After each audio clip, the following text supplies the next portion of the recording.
What up, though, Lions fans? It's your boy Chef, and we are back for another episode of the YAK pod. Now, this is episode 18, and we're going to break down some of the defensive line options that we have in free agency.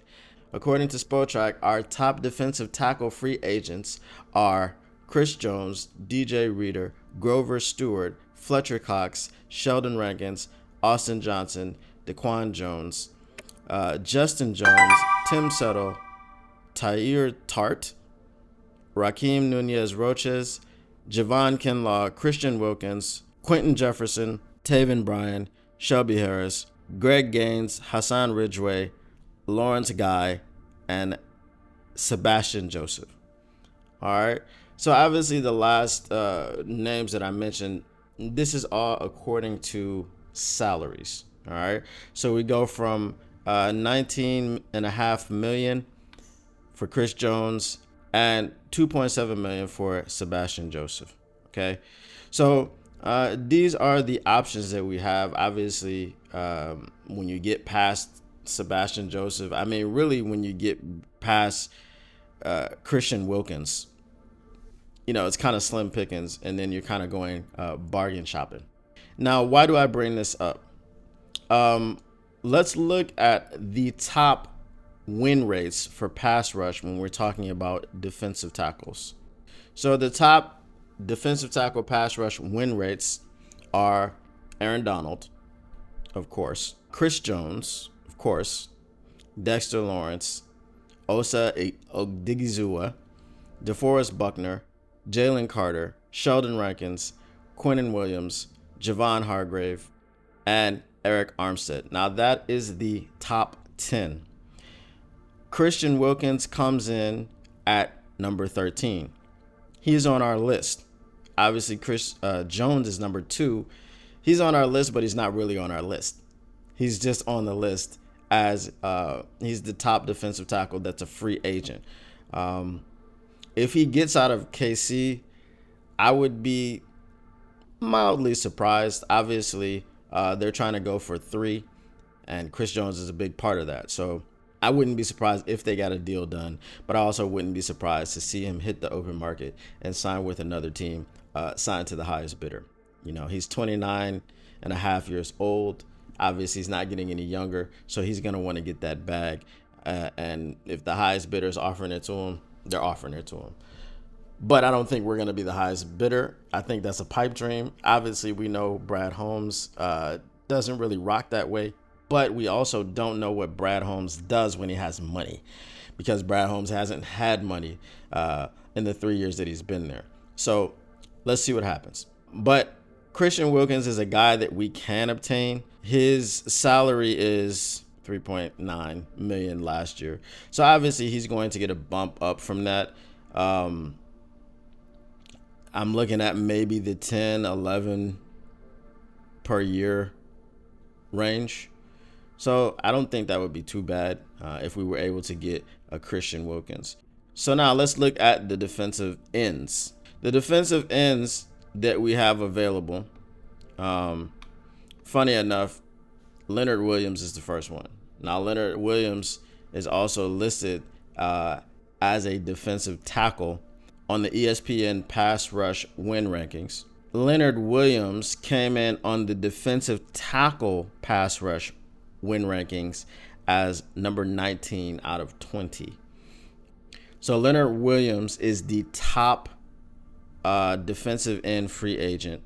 Last year, he made $21 million. Okay, and that was more than Chris Jones. And then we get to Jordan Phillips, who made $3 million last year. So in between, we have Carl Lawson, Marcus Davenport, Romeo Okwara, which, you know, we know Romeo Okwara very well, Yannick Ngakoue, Chase Young, Danico Autry, Calais Campbell, Charles Harris, who we also know very well and we don't really want to know anymore, Dorrance Armstrong, Bilal Nichols, Derek Barnett, Brandon Graham, Jerry Hughes, Ashawn Robinson, Mike Purcell, Dwayne Smoot, Brian Burns, Dante Fowler Jr., and then Jordan Phillips. So actually the list of free agent defensive ends, I think, is a lot better than the list of free agent defensive tackles. So I feel like we can get a pretty good edge rusher in this free agency class. Danico Autry is a name that we've heard a lot, especially since Terrell Williams, our new defensive line coach, came from the Tennessee Titans, and Danico Autry last played for the Tennessee Titans. A'Shawn Robinson, is funny that they have him listed as a defensive end because when he was with the Lions, he was a defensive tackle. Would I be opposed to bringing him back on a reasonable deal? I wouldn't. I didn't hate A'Shawn Robinson. Matt Patricia hated A'Shawn Robinson. He also hated Darius Slay and others. But I didn't hate A'Shawn Robinson. So if we put him back inside, now if he's had some experience playing outside, that could be a plus. Mike Purcell, we know. Obviously, Brian Burns. So now Brian Burns on this list is very low as far as salary, but we know that he's going to command a lot more than what his average annual salary was last season. So he's probably going to be up in the teens of the millions, 15, somewhere between 15 and 20 if you're signing him to a free agency contract. That may not be someone we could get on a long-term deal. His window of being a Detroit Lion may have passed at the trade deadline, where we could have gotten him and, just didn't extend him for the rest of the season. If we're going bargain bin shopping, which we think that Brad Holmes is going to do because that's what he has done. But again, we haven't seen him with money. So Dante Fowler Jr. is an interesting name. That might be a good 1-year deal. He's close to 30. He's 29 and a half. So I'm not going to say he's aging. Brandon Graham, we know, is old.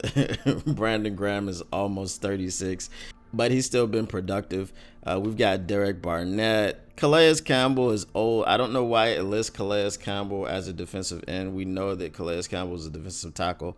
So, Spotrac may just be having some things incorrect here. Calais Campbell is 37 and a half years old. 1-year deal to plug up the middle. I'm going to take a flyer on Calais Campbell. If Calais Campbell wants to come to Detroit and he wants to play alongside Aleem McNeil, and help take up some double teams and things of that nature, I'm all for it. Yannick Ngakoue. Yannick Ngakoue is a very interesting player. The athleticism is there, but he's just always on different teams. Like, I don't think he's a Dan Campbell guy. He started off, I believe, with Baltimore, I think he started off with Jacksonville. He's been to Baltimore. He's on the Bears now. Obviously, he's a free agent. I think he played for the Colts briefly. He's just been on different teams, but he's just, it just seems like every year he's on a different team. Let's see. I think he may have played with the Raiders. Yeah, so he's played for, as I said, he started off with Jacksonville. He was drafted there in 2016. He's also played one season each for the Minnesota Vikings, the Baltimore Ravens, the Las Vegas Raiders, the Indianapolis Colts, and now for the Chicago Bears. So, as I said, it seems like every year he's on a different team. So I'm not sure that he's a Dan Campbell guy. I don't know what the issues are with him. But it just seems to be something where he's always switching teams. So Carl Lawson last year made $15 million. He is almost 30. He's pushing 29. So I'm not really sure what he would command in the market.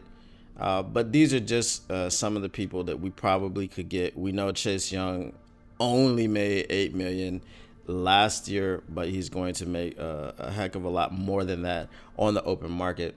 And then we have the questions about, is his motor high? Does he take plays off? Apparently he was taking plays off in Washington. He was taking plays off in San Francisco. I think he had a sack in the Super Bowl. So he's a hit or miss type of guy. So that's not someone who Brad Holmes is going to bring in. He obviously had an opportunity to bring him in for a third-round pick, and he didn't pull the trigger. Or maybe he tried to pull the trigger and it just didn't work out. We don't know. We know that Brad Holmes was heavily involved in all of the trades at the trade deadline, but he just wasn't able to get one done. And then, one thing that we have to realize about trades is that the other teams have to accept them. So, there may have been some sort of connection with some front office people in San Francisco. Obviously, Nick Bosa is in San Francisco as well, who's Chase Young's former college teammate, and they played at a college or a university that I won't mention because I don't have to, because this is my pod. Anyway, so things like that, they come into play. Those are factors in why trades get done and why trades don't get done. Chase Young might have just been like, I don't want to go to Detroit. I want to go to San Francisco and play with my buddy. It could have been as simple as that. The Commanders might have just been in the business of helping him out. Really, regardless of what it was, both teams finished in very similar situations. The San Francisco 49ers played one more game than the Detroit Lions, right? The Detroit Lions have the 29th pick in the draft, and the San Francisco 49ers have the 31st. So it's just that simple. Obviously, Romeo Okwara is currently a free agent on our team. I'm not looking at bringing Romeo Okwara back. If you do, obviously his salary is going to be greatly reduced, and he's going to come back, as a veteran depth piece. Charles Harris, obviously, we don't want Charles Harris back. Charles Harris, I don't even feel like he played this season. I know he played, but he was like healthy scratch after healthy scratch after healthy scratch. And he took up $6.5 million of our cap last season. So I'm not really interested in having another Charles Harris meeting. So that is what that is. But let's talk about the pass rush win rates for the defensive ends, and see who cracks the top 10 or the top 20 on this list. Our top 20 pass rush win rates for defensive ends or edge rushers, we have Micah Parsons, number 1, Myles Garrett, number 2, Will Anderson Jr., number 3, TJ Watt, number 4, Jadeveon Clowney, number 5, Jonathan Grenard, number 6, Hassan Reddick, number 7, Bryce Huff, number 8, Bradley Chubb is number 9, Trey Hendrickson is number 10, Brian Burns is number 11, Alex Highsmith, Arden Key, Josh Sweat, Chase Young is number 15, Samson Ebukam, Boye Mafe, Kyle Van Noy, Nick Bosa is number 19, and Andrew Van Ginkel is number 20. Now, Andrew Van Ginkel is someone that we've been talking about getting. He's a bit of a meme because of his name, but he's in the top 20. Bryce Huff is also someone who's available. So it looks like we have some pretty good options, top 20s, top 10 type of guys that we can get in free agency. As I said, DeForest Buckner is also on the other list. And if you saw before, I say he's a surprise cut candidate. So we can keep an eye on DeForest Buckner. If he gets cut, I definitely want him in Detroit.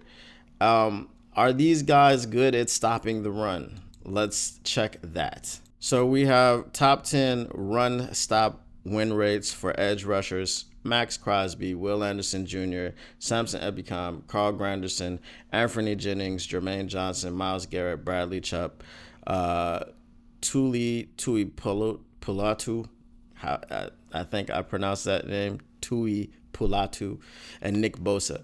So none of the free agents that were mentioned are in the top 10 of the run stop win rates for edge rushers. Let's look at defensive tackles.